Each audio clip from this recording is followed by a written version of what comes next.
Vocês já devem conhecer a nova série da Glitch chamada O Distrito dos Lampejos. É uma série focada em um mundo de seres humanos que conseguiram de alguma forma a imortalidade. Porém, não o tipo de imortalidade que conhecemos, mas a que transforma eles em zumbis, chamados Proferá. A história desse mundo gira em volta da imortalidade desses zumbis. Pelo visto, segundo a série, conseguiram a imortalidade por conta de uma coisa chamada de Mão Negra. A Mão Negra supostamente, por enquanto que apareceu na série, é um símbolo. Esse símbolo que está presente praticamente em todos os bichos zumbificados da série. E ninguém se sabe exatamente de onde veio essa tal dessa Mão Negra. E bom, é um dos grandes mistérios dessa série, que acabou de começar. E bom, a série é nova, tem só um episódio e não se sabe muito sobre ela. Porém, o que já foi nos explicado para nós é que existe uma profecia nesse mundo. Antes de qualquer coisa, nesse mundo existem anjos, que são pássaros corvos negros, que, enfim. E a profecia diz que com o nascer de um humano, do ovo de um anjo, haverá o fim da vida eterna.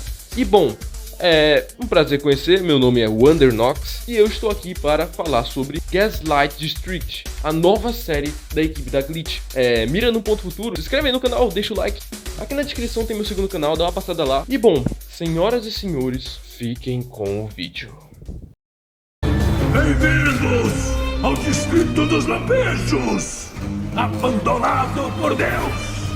Os cidadãos desta terra estão destinados a apodrecer, a ulcerar, a encrustar e a descamar por toda a eternidade. Quer dizer, isso até o humano da profecia finalmente decidir se revelar.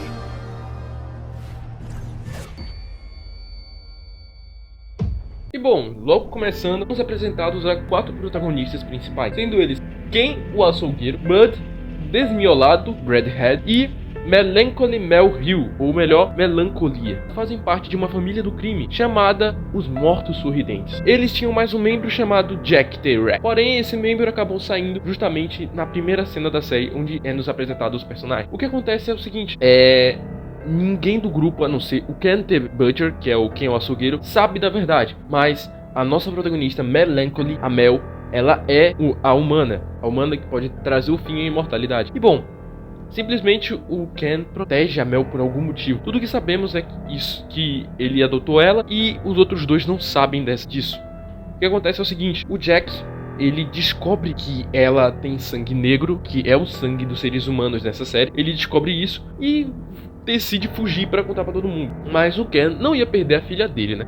Eu também faria a mesma coisa. E aí o Ken decide ir virado na miséria, junto com todos eles juntos, a família toda do crime, a família local. E todo mundo foi atrás do Jack junto. Aí só que a desculpa deles foi simples, que era dinheiro, normal. O que acontece é o seguinte, conseguem parar ele, e aí quando conseguem parar ele, acontece a primeira coisa da série, a primeiro cimentamento da série. E aí a gente é apresentado para mais um termo glitch. Pra vocês que não sabem, um termo glitch é o termo que a Glitch cria. Tipo os abstraídos, que são aqueles personagens que ficam loucos na série de The Amazing Digital Circus. Agora nós temos um novo tipo de termo, o chamado cimentar. Cimentar seria um termo para uma pessoa que vai sofrer a ação de acabar ficando presa abaixo da água. Como assim? No mundo de Distrito dos Lampejos, como vocês próprios viram no início, eles são imortais, são eternamente vivos. E bom, embora eles sejam eternamente vivos, ainda há formas de como apagá-los. E a forma mais fútil que eles encontraram para apagar aqueles que eles queriam era afogá-los abaixo da água, fazendo assim eles morrerem, renascerem, morrerem, renascerem, morrerem, renascerem, morrerem, renascerem, infinitamente agonizando.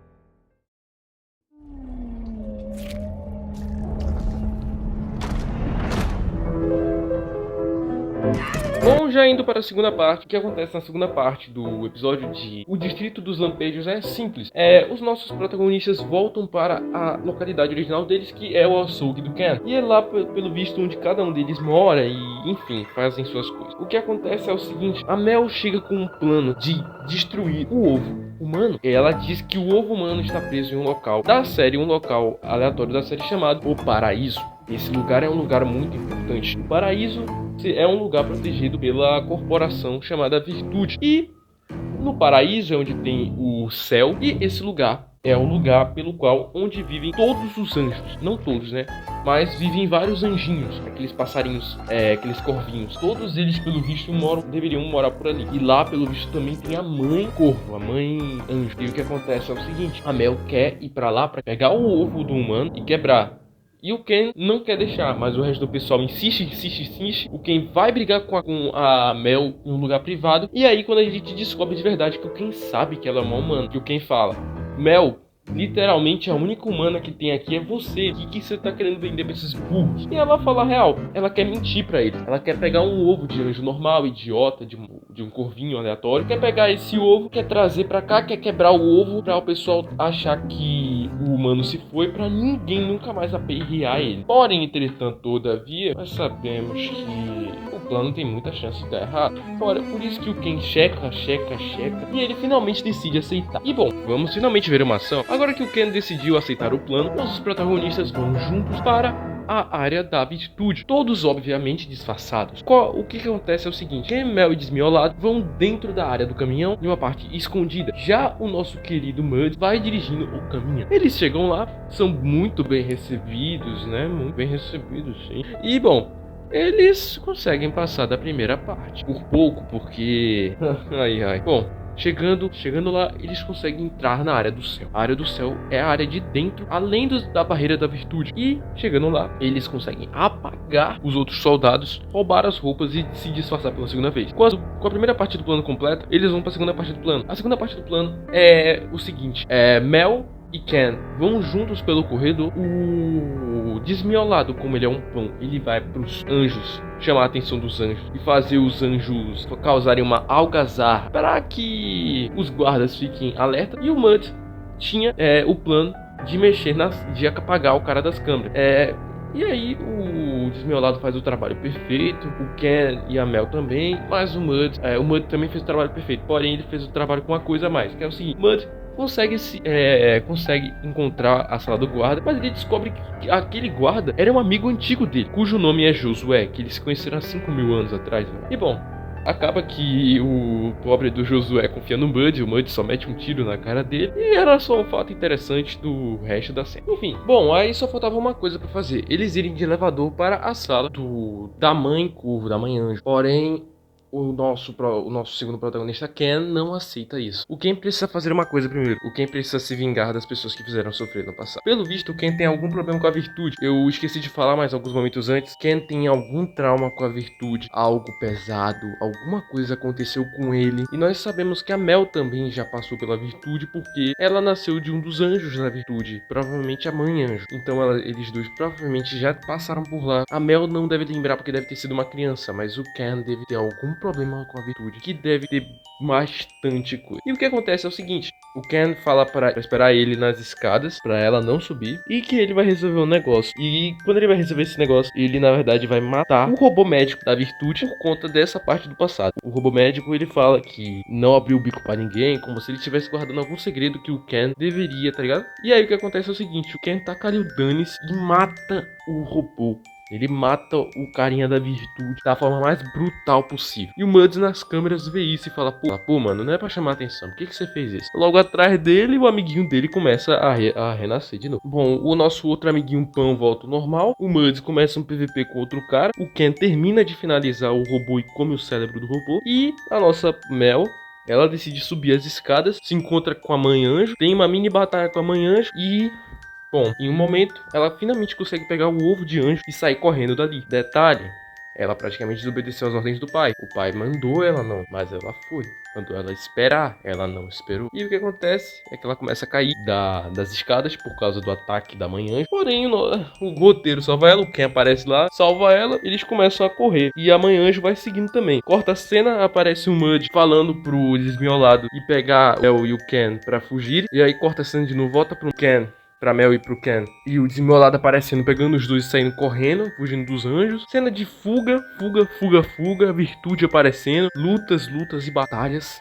E bom, No final de tudo, a Mel sai muito ferida. O Ken consegue vencer o robô, mas provavelmente na pura sorte. E, bom, no final dessa cena tem uma fala muito impactante do Ken, que é o seguinte: a Mel, pelo visto, tudo que ela quer é a aprovação do pai. Ela quer provar pra ele que ela é boa o suficiente pra se tornar da equipe de assassinos deles, pra ser alguém da família de verdade, alguém forte, alguém impactante como eles três, mas principalmente como o próprio Ken. E bom, o Ken fala que ela nunca vai se tornar um deles. O que ele quer dizer com isso é simples. O Muddy, o Desmiolado e ele são acabados, são horríveis, são pessoas péssimas. E não tem o que fazer, eles não podem mudar. Ela ainda tem uma chance de não ser como eles e ele ama isso. Ele não quer perder ela pra isso. E bom, vamos finalizar agora na parte 4. Finalmente, agora eles conseguiram pegar o ovo do humano, supostamente, né, já que é tudo uma mentira. A Mel, o Ken, o Mud e o Desmiolado chegam em frente a um grande palco público na frente da Mão Negra e fazem uma prece e eles fazem um discurso falando como aquele ser humano é a única coisa que pode acabar com os planejamentos deles, a eternidade que eles têm, a imortalidade, o renascimento que eles sofrem. Aquele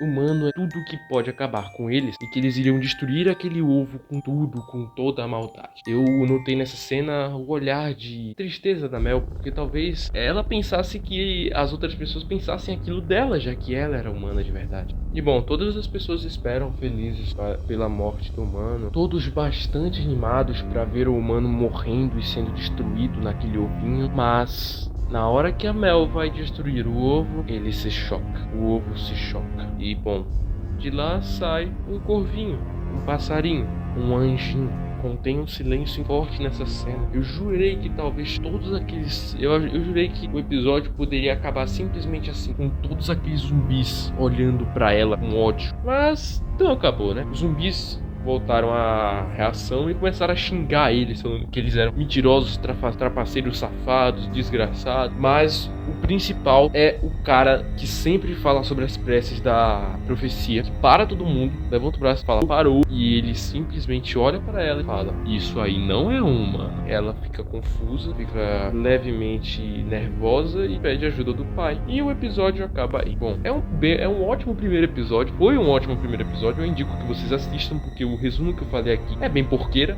não é um resumo bom, pra se dizer a verdade. O episódio é bem mais intenso, bem mais divertido, bem mais legal, tem mais emoções, mas tenho que dizer, eu no início subestimei essa série, mas eu me surpreendi. Essa série realmente me deixou bastante feliz, me deixou bastante animado, bastante inspirado. Ela é boa, rapaz. A série eu achei ela muito boa, o enredo dela é muito bom, a proposta dela é diferente, é divertida, terrorista, mas eu acho que a coisa principal que eu quero falar aqui desse primeiro episódio é que é sobre a moralidade em um mundo sem consequências. Na ilha do Distrito dos Lampejos não existe morte, a morte perdeu o significado e as pessoas que vivem lá simplesmente distorceram o estilo de ética. Tipo, se as ações não têm consequências permanentes, como é que alguém vai definir o certo ou o errado? Eu gostei muito dessa ambiguidade que a série trabalhou, que questionou os limites da ética em, tipo, um mundo que não tem uma punição definitiva. Eu gostei de ver também o bom trabalho de que talvez o Ken queira ajudar tanto a Mel porque ele se enxergou nela. E eu gostei muito de ver a questão da amizade entre os protagonistas, embora eu acredite que tenha muitas duas caras no meio daquilo, porque o Jack, no início do episódio, era um amigo deles, como eles, assim, bem próximos. Mas simplesmente foi largado de mão assim que descobriu. Eu penso, será que não seria a mesma coisa com o Desmiolado ou com o Mud? Talvez, né? Eu acho que finalizando esse vídeo, eu tenho que dizer que o mundo deles é tão distorcido pela falta de consequências que eles já não têm mais ética e moralidade. Eles se tornaram criaturas bizarramente agressivas e sem piedade.